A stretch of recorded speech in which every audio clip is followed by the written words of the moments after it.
हामीले कानलाई कसरी सुरक्षित राख्ने? हाम्रो शरीरको एकदमै महत्त्वपूर्ण अङ्ग कान मानिन्छ। कानमा धेरै खालका असरहरू या सङ्क्रमणहरू हुन सक्दछन्।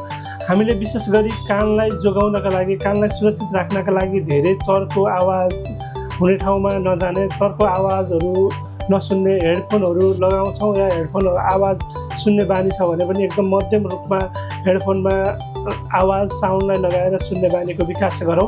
सँगसँगै कानलाई सुरक्षित राख्नका लागि हामीले कान सफा गर्दाखेरि विभिन्न खालको छेस्का, चाबी, बड जस्ता विभिन्न खालका तिखा मसिना कुराहरू हालेर सफा गर्ने बानी हुन्छ।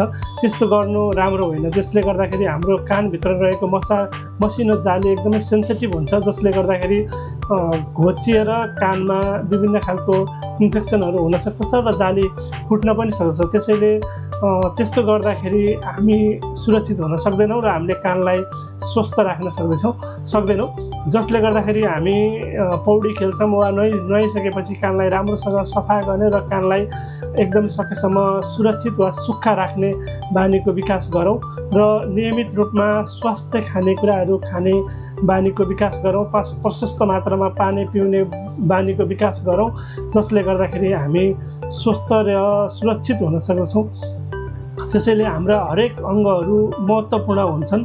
त्यस्तै गरी कान पनि एकदमै महत्त्वपूर्ण र सेन्सिटिभ अङ्ग मानिन्छ। त्यसैले आजदेखि आफू र आफ्नो स्वास्थ्यको ख्याल गरौँ। Thank you.